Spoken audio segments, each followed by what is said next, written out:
The day they tore my life apart is a day etched into my soul, one that I can never forget, no matter how many nights I close my eyes and try to escape the memory. I watched my daughter, my precious child, crumble under the weight of cruelty that no human should ever endure. Her world, once filled with laughter and innocence, was shattered by people who had promised to be family. Her in-laws, the people we had trusted, the ones who had smiled and spoken of kinship, turned into monsters overnight. They stole her child, her property, her dignity, and threw us out of the only home we had known as if we were nothing more than ghosts, invisible and insignificant. I remember standing at the threshold of that house, the cold wind biting my cheeks, our feet numb from fear and exhaustion while they laughed, their voices sharp and cruel, slamming the door behind us. Every step we took away from that place felt like walking further into a living nightmare, a nightmare that seemed impossible to escape. My chest ached as though the weight of grief itself had found a home inside me, pressing down on my heart, making each breath shallow and heavy. And yet amid the despair, amid the sharp sting of injustice and betrayal, a tiny ember of resolve flickered inside me, stubborn, unyielding, refusing to die. I whispered to my daughter that day, with a trembling voice I tried to steady, "We may have lost everything, but they will never take our spirit. Not yet." The streets were harsh and unwelcoming, indifferent to the tragedy that had been forced upon us. Each passerby's glance felt like a judgment, a silent accusation for misfortune we had not asked for. Yet even in this hostile world I held my head high, and I held hers higher, shielding her from the sting of shame they had tried to cast upon us. The nights were the hardest. Sitting on cold benches under dim streetlights, with only our sorrow for company, I tried to offer comfort, stories of courage and resilience whispered softly into her ear. Stories of women who had risen from the ashes of despair, who had faced the worst cruelty, and yet emerged victorious. These stories became our secret armor, our shield against a world that had turned its back on us. Hunger gnawed at our bellies, and fear haunted our every step, but I could see that the fire within my daughter, though small, had not been extinguished. And in that fire I found hope, the first fragile threads of a plan to reclaim what had been stolen, to rise from the ruins with dignity intact. With nothing but each other, we moved quietly, carefully, like shadows of our former selves, unnoticed by the eyes that had mocked us. We had been stripped bare, yet in that bareness there was an unexpected strength. Freed from the illusions of their wealth, their control, and their approval, we found the clarity to rebuild not just our lives, but our spirits. Every day I reminded my daughter of our unbroken bond, of the courage that had carried women through the darkest of times, of the promise that those who had taken everything would one day face the consequences of their actions. And slowly, imperceptibly, our plan began to take shape. The universe has a way of balancing itself, I told her, and each night, as we whispered our hopes into the darkness, I could feel the first ripples of that balance beginning to stir. We survived the first month with sheer will, each small victory a testament to our resilience. A scrap of food here, a place to sleep there, moments of quiet triumph where we reminded ourselves that we were more than their cruelty. Every hardship we endured strengthened the bond between us, and every whispered prayer reinforced the knowledge that justice, though slow, was inevitable. Karma, I believed, moves like a river, silent, patient, and unstoppable. And I knew that the seeds of their regret had already been sown, though they remained blind to them, drunk on arrogance and cruelty. Every day I told my daughter that the fire we carried within us would grow, and when the time came, it would consume the pride and cruelty of those who had sought to destroy us. They had laughed, called us powerless, and yet in truth they had awakened something fierce, something unbreakable. I spent countless nights planning, observing, and gathering knowledge. Even in our supposed weakness, I saw potential, the ability to outwit and outlast those who had underestimated us. Every small detail mattered, the way they flaunted wealth, the way they thought we would never rise again. All of it became a map, a blueprint for the day we would return, stronger and untouchable. And in my daughter's eyes, I saw courage mirrored back at me, a determination that mirrored my own. She had endured more than anyone should, yet she remained unbowed. Every tear she shed became fuel, every sleepless night a lesson, every moment of fear a reminder of the strength that grows quietly under pressure. And so our first chapter of survival closed, but the real story, the story of justice, of reckoning, and of triumph over cruelty had only just begun. They had thrown us into darkness, stripped us of our possessions, and mocked our suffering, yet in that darkness, we discovered a strength they could never imagine. The ember that had survived their attempts to destroy us had become a flame, a fire that would one day burn so brightly that it would illuminate their failures, their arrogance, and their cruelty. They thought they had won, but in truth, they had merely awakened a force they could never control: us. Each day I reminded myself and my daughter that this was not the end. Every act of kindness we encountered, every opportunity we seized, every lesson learned in those difficult months was preparing us for the moment when justice would arrive. And I knew deep down that the universe was watching, patient, deliberate and precise. Those who had underestimated us would one day kneel before the consequences of their own actions, and we would witness it all, silent, steady, unrelenting. The fire in our hearts had grown, and it would consume everything built on cruelty, arrogance and greed. And as I held my daughter's hand tighter that night, whispering promises into her ear, I felt a surge of determination so powerful that nothing could shake it. They thought they had broken us, yet in reality, they had forged a strength no one could deny. This ember had become an inferno, a storm of justice that was patient, precise, and inevitable. And even now, as we faced the unknown, I whispered to her, one day they will understand the weight of every tear, every sleepless night, every ounce of pain we endured. Until that day we rise. The day after we were cast out, the reality of our situation settled in like a cold, unrelenting fog. Every corner of the city seemed hostile, every face a reminder that we had nowhere to belong. My daughter clung to me tightly, her small hands trembling in mine. Eyes wide with confusion and fear, I knew I had to be strong for her to mask the storm raging inside me, but it was impossible to ignore the injustice we had suffered. Those who had called themselves family had betrayed us in the worst way imaginable. They had stolen not just material possessions, but the very essence of our dignity. And yet, as we wandered the streets, the bitter taste of anger slowly replaced the raw ache of grief. Every insult we had endured, every mocking glance, every cruel word began to fuel a growing fire within us. I whispered to my daughter, "They think this is the end, but it is only the beginning." Days turned into nights, and we survived on the smallest scraps, meals gathered from sympathetic strangers or moments of opportunity.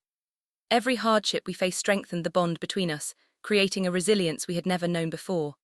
My daughter's spirit, fragile yet determined, mirrored my own inner strength. We began to observe the world around us with sharper eyes, noticing the arrogance and carelessness of those who had wronged us. Every boast, every careless action of their lives became pieces of a puzzle, hints for the day we would reclaim justice. They thought us powerless, destitute, and defeated, but in our silence we were plotting, preparing, and growing stronger. I started to teach my daughter not only survival skills but also patience and strategy. I explained that true power did not lie in wealth alone, but in wisdom, timing, and resilience. One day, I told her, they will see that the heart and mind are stronger than gold or property. One day they will realize the consequences of every cruel word and action. Nights were spent huddled together, whispering stories of triumphs and injustices, imagining a future where the world would witness the fall of those who had laughed at us. Each night, our whispers were laced with hope and a quiet determination, building the foundation of our return. The first hints of our journey back to power were small but significant.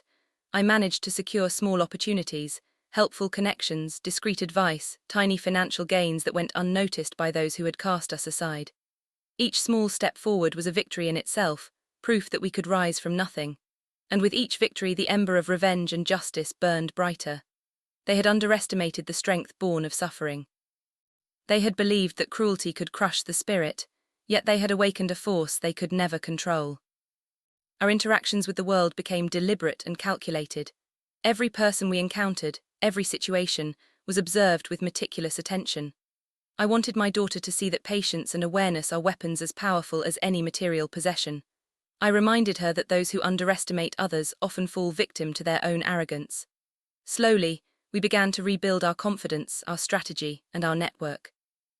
We learned the value of discretion, of quiet planning, and of never showing weakness. The world was harsh, but it had also become our classroom, teaching lessons that no home could provide. Despite the hardships, we never allowed despair to dominate. Every act of kindness, every chance encounter that offered food, shelter, or advice, was embraced as a step toward reclaiming our lives. I explained to my daughter that no gesture of compassion is ever wasted, and that the universe often rewards patience and integrity in ways unseen. The first signs of karma's slow march began to show in subtle ways. The arrogance of those who had wronged us was noted by others, small cracks appearing in their once unassailable pride. And I knew in the quiet moments before sleep that every sleepless night, every pang of hunger, every insult endured was shaping us into forces of justice that would one day be impossible to ignore. And through it all I never let my daughter see my moments of despair. I smiled when I could, laughed when I must, and whispered words of courage in the quiet hours. I reminded her that the storm within us was stronger than any storm they could create outside. That day, in the heart of adversity, I realized that survival was not enough. We needed more. We needed strength, strategy, and the patience to strike when the time was right. And I promised her silently, fiercely, that the day would come when those who had cast us out, those who had mocked and humiliated us, would beg for mercy at our feet. The following weeks were a test of endurance, patience, and cunning. Each day my daughter and I walked a tightrope between survival and strategy, our every action measured, every word weighed. The world outside our shattered home was indifferent, filled with people who neither cared nor understood the depth of our suffering. But that indifference became our ally, a cloak of invisibility that allowed us to plan, observe, and grow unnoticed. I taught my daughter to notice everything: the way people spoke, the mistakes made by the arrogant, the subtle cracks in the facade of those who thought themselves untouchable. Every detail mattered because every detail would one day become a tool for our reckoning. One cold morning, as the frost lingered on the edges of the city streets, I found myself reflecting on the depth of betrayal we had endured. Those who had called themselves family had stolen more than our possessions. They had tried to erase our dignity, our identity, and our future. But in their arrogance, they had made a critical error. They had underestimated the resilience that pain can forge, the clarity it can provide, and the strength that emerges when a mother fights for her child. Each moment of humiliation, every word of mockery, every cold, calculated blow had planted seeds of determination that would not be denied. My daughter's eyes, though weary, shone with a quiet fire, a reflection of my own determination, and an unspoken promise that we would rise above this darkness.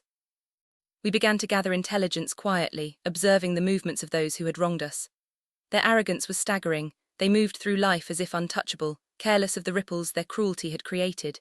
Each misstep, each display of arrogance was noted and catalogued in my mind. The world had made us vulnerable, but it had also provided insight. Knowledge, I reminded my daughter, is power. The day we would strike would be a day crafted with precision, patience, and an unrelenting understanding of every weakness, every flaw, every opportunity. Meanwhile, life forced us to grow in ways we had never imagined. Hunger, exposure, and the harshness of survival taught lessons that no book or advice could provide. I taught my daughter the art of patience, of silent observation, of measured action. We learned to find shelter in unlikely places, to turn fleeting kindness into survival, and to approach every encounter with caution and strategy. The fire within us, once a mere ember, began to swell into a controlled blaze. We were no longer merely surviving, we were becoming architects of our future, creators of a justice that would one day be absolute. One evening, as the city lights flickered and the wind carried whispers of our past, I shared a vision with my daughter. Imagine a day, I said, when those who laughed at our weakness will be powerless. Imagine them seeking mercy, knowing they are at our mercy. That day will come, and we will not forget a single injustice.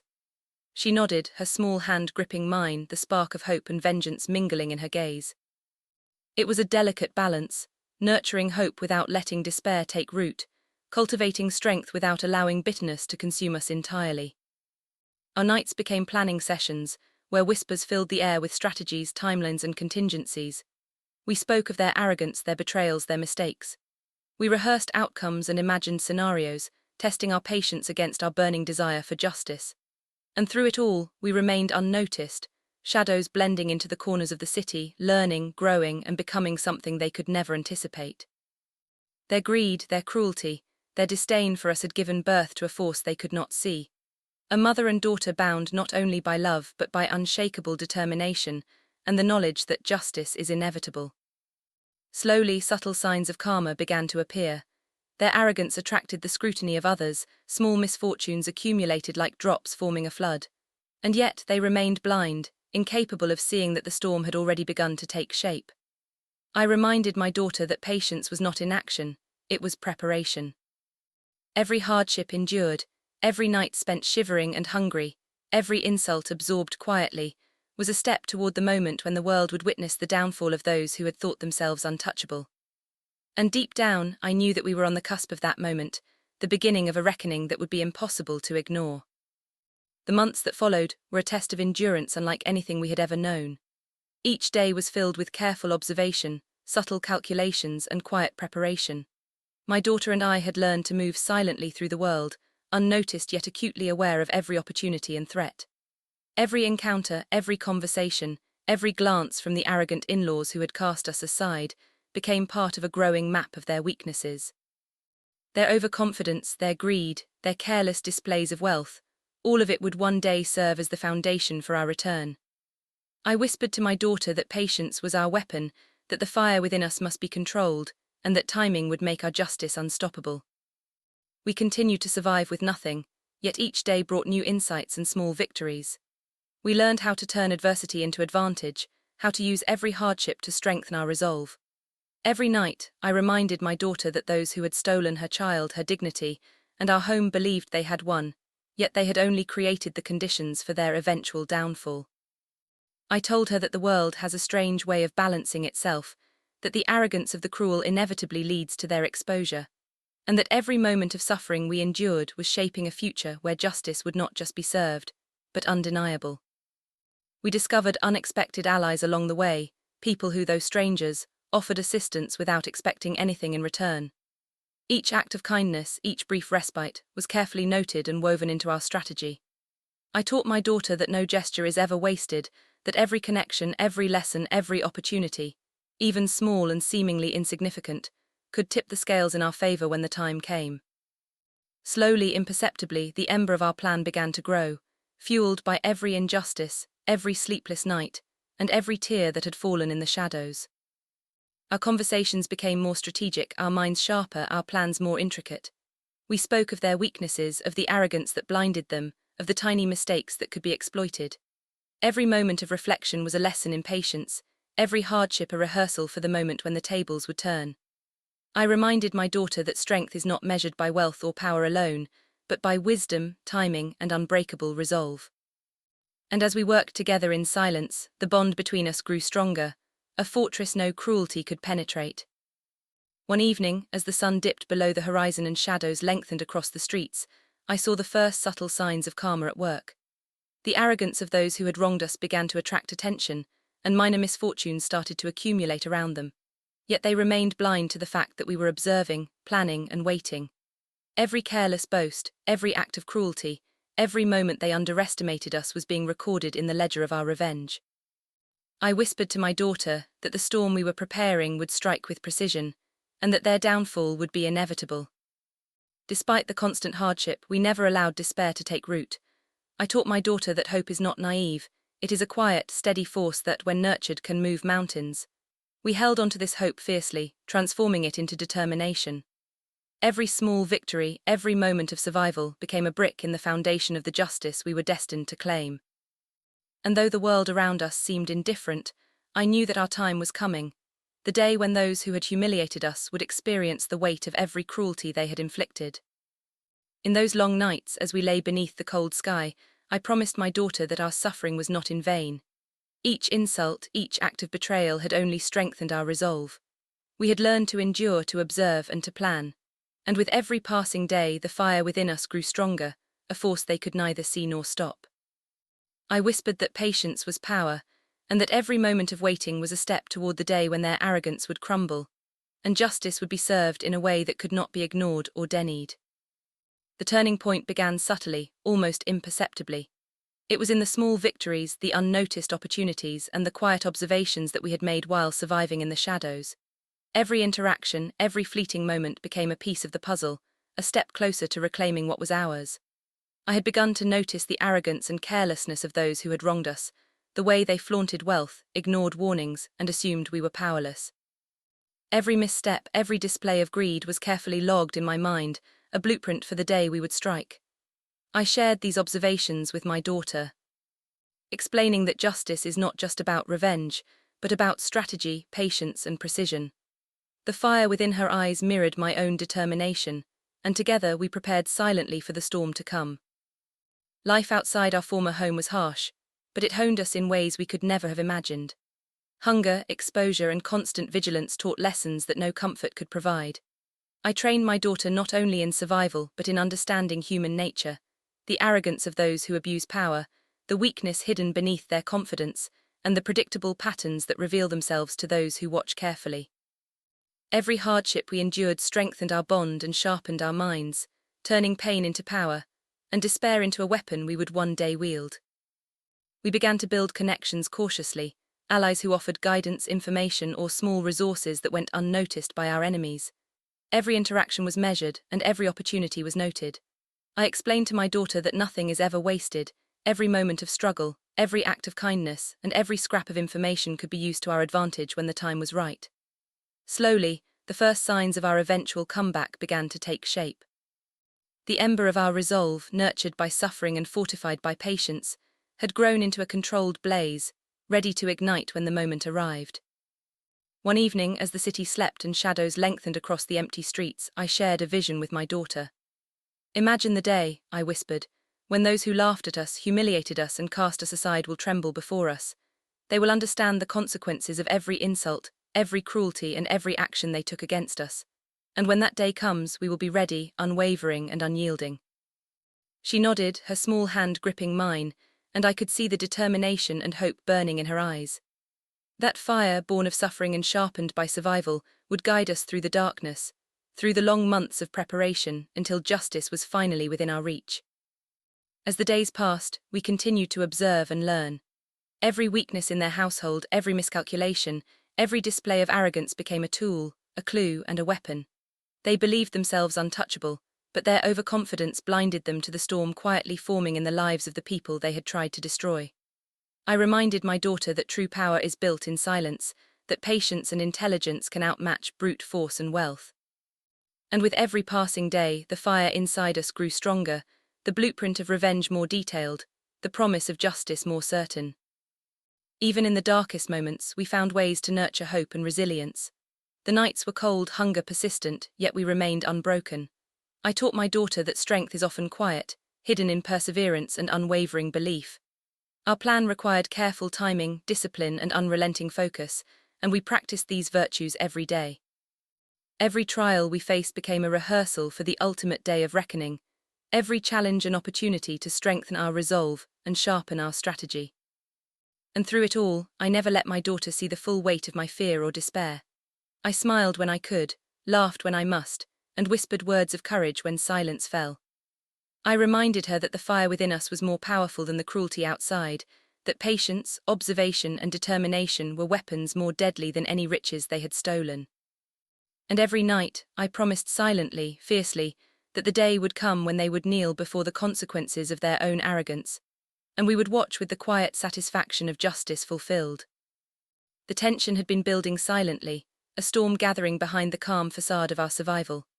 Every day brought us closer to the moment when the balance would shift, when the arrogance and cruelty of those who had wronged us would meet the consequences they had ignored for far too long.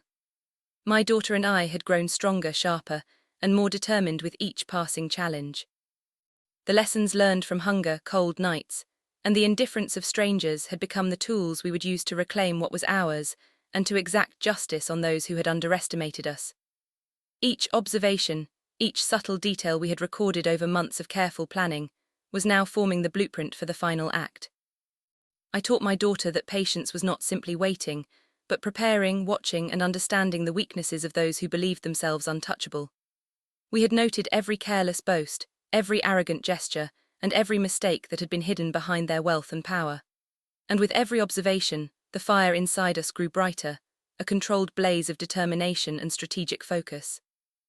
We began to take small, calculated steps to turn knowledge into power, understanding that the moment of reckoning would demand precision, patience, and unyielding courage. The city around us continued its indifferent pace, unaware of the storm quietly brewing in the lives of two women who had been cast aside. Strangers passed without notice, and yet in those unnoticed moments, we gathered resources, forged connections, and strengthened our resolve. Every act of kindness from an ally, every small victory in survival, every scrap of information became part of the foundation for our eventual triumph. We had learned that even the smallest details could change the course of destiny, and that the seeds of karma were already planted, waiting for the right moment to bloom. I could see it in my daughter's eyes, the same fire that had kept us alive through the darkest nights, now burning brighter with purpose. She understood that our journey was not merely about survival, but about reclaiming our dignity and delivering justice to those who had stolen it. Each whispered conversation, each plan, each imagined scenario became a rehearsal for the day when the tables would turn. We had become silent architects of our revenge, crafting each step meticulously, ensuring that no miscalculation would allow our enemies to escape the consequences of their actions. One evening, as the wind carried the chill of approaching winter, I shared a vision with my daughter, a vision of their downfall. "They have laughed at our weakness for too long," I said. "They have believed themselves invincible, untouchable, and immortal, but their arrogance is blind, and one day it will be their undoing. That day will come, and when it does, they will see the strength of a mother and daughter who refuse to be broken." She squeezed my hand, a quiet understanding passing between us. The fire of hope, courage, and unyielding determination flared within us, blending pain with purpose, grief with strategy, and despair with the certainty of eventual justice. We began to prepare in earnest, using every advantage, every piece of knowledge, and every small resource we had painstakingly acquired. Our plan was no longer theoretical. It was actionable, precise, and unstoppable. Every hardship we had endured had been a rehearsal, every insult absorbed, every night spent in discomfort had been a lesson in patience and resilience. The storm was almost ready to strike, and the arrogance of those who had cast us aside would be the fuel that ensured it burned with an intensity they could never anticipate. And as I watched my daughter sleep that night, I whispered into the darkness a promise that echoed through the silence. The day was coming when those who had caused us suffering would beg at our feet, powerless, ashamed, and defeated. And when that day arrived, they would understand the full weight of every tear, every sleepless night, every ounce of fear we had endured. The fire inside us had grown into a force no one could stop, no one could ignore, and no one could underestimate. Their downfall was inevitable, and we would witness it with unwavering resolve. The day of reckoning arrived silently, as if the universe itself had orchestrated the moment with precision. Months of planning, patience, and unyielding determination had led us to this instant, and the arrogance of those who had humiliated us made their downfall all the more inevitable. My daughter and I moved with calm certainty, each step measured, every word carefully chosen. The same people who had stolen her child, taken her property, and mocked our suffering now stood on the precipice of consequences they could no longer avoid. They had believed themselves untouchable, and yet here they were, blind to the storm that had quietly been gathering just beyond their perception. As we entered the room, their faces betrayed confusion, shock, and an unfamiliar fear. Every arrogant smile had vanished, replaced by a trembling awareness of vulnerability. I felt a strange satisfaction, not in cruelty but in justice. The scales had finally shifted. I reminded my daughter to remain composed, to let the power of patience and strategy speak louder than anger. And as they faltered, begging silently for mercy, it became clear that the lessons of arrogance, greed, and cruelty had been learned far too late. The same people who had cast us into despair were now powerless, their pride shattered, their world unraveling in the precise measure of the suffering they had inflicted. We moved through the confrontation with quiet authority, reclaiming what had been stolen, exposing every deception, and revealing the depth of their betrayal. The evidence, painstakingly gathered, left no room for escape or denial. Their wealth, once a shield for arrogance, was meaningless in the face of undeniable truth. Every lie, every insult, every act of cruelty was brought into the light, and they had nowhere to hide. The helplessness on their faces mirrored the helpless nights we had endured, a reflection of the suffering they had forced upon us. And in that reflection, the universe whispered its justice, patient and perfect. My daughter, once trembling and fearful, now stood with me, radiating a quiet, unshakable strength. The journey from despair to power had transformed her into someone unrecognizable to those who had once sought to destroy her. Every injustice endured had forged resilience, every insult had sharpened strategy, and every sleepless night had fueled the fire that burned within her. And now, as they begged, powerless and humiliated, I saw in her eyes the satisfaction of survival, the thrill of triumph, and the calm certainty of justice finally delivered. We left the confrontation with dignity intact, our bond stronger than ever, and a profound understanding that the world has a way of balancing itself when patience and strategy are combined. Those who had wronged us had received their due, their arrogance dismantled by the very resilience and intelligence they had sought to destroy. And as we walked away, leaving them to face the consequences of their own actions, I whispered to my daughter that this was not vengeance, it was justice. We had survived, grown stronger, and now the universe had done its part. The city, which had seemed indifferent for so long, now bore witness to the transformation of two women who had been cast aside but refused to be broken. The echo of their downfall served as a lesson to anyone who underestimated the quiet strength of patience, love, and unyielding determination. We had risen, not just from poverty, but from humiliation, betrayal, and cruelty, proving that the human spirit, when forged in adversity, is unstoppable. And as we stepped into a new chapter of our lives, empowered and unshakable, I knew that every tear shed, every night endured, and every challenge overcome had been worth it. And now, as we begin this new life, stronger, wiser, and unbroken, I turn to you, dear viewer. Join us in this journey, witness the triumph, and never forget that even in the darkest times, hope, patience, and resilience will guide you to your justice. Subscribe to our channel to follow the story and the lessons of courage, strength, and truth that have carried us through.